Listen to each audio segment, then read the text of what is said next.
Je suis Lucas, l'assistant numérique DMG. Voici comment je peux vous aider aujourd'hui. Voyons ensemble comment créer un thème graphique sur la plateforme MosaicOne. Entrez votre adresse email et votre mot de passe. En haut à droite, sélectionnez votre langue. Entrez dans le bâtiment et cliquez sur le bouton « Graphismes » que vous trouvez à gauche. La page affichée montre tous les graphismes déjà réalisés pour chaque taille d'écran. Il existe deux modes pour créer un nouveau graphisme. La première étape consiste à créer un nouveau graphique à partir de zéro. Cliquez donc sur « Créer un graphique ». Une fenêtre contextuelle s'ouvrira. Entrez un nom pour le nouveau graphique.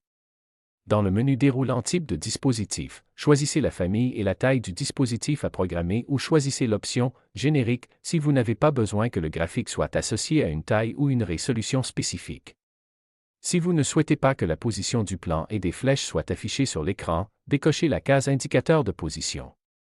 Les valeurs de largeur et hauteur sont automatiquement remplies en fonction du type de dispositif sélectionné et ne doivent pas être modifiées. Si le type de dispositif est défini comme « générique », il est nécessaire d'entrer manuellement à la fois la hauteur et la largeur.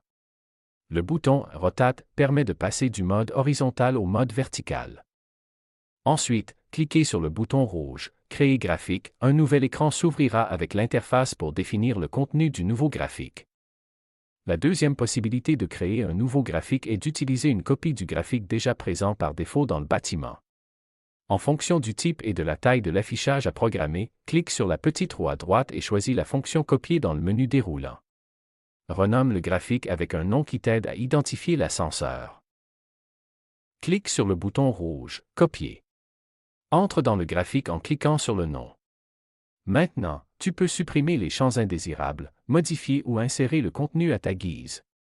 Bien sûr, tu peux facilement changer, repositionner, ajouter, supprimer ou masquer les champs et les contenus déjà présents. Maintenant, sauvegarde tes modifications en cliquant sur le bouton « Sauvegarder » en haut à droite et sors de la page. Merci. Pour plus d'informations, nous vous suggérons de visiter notre site de support technique d'Edo DMG. À bientôt.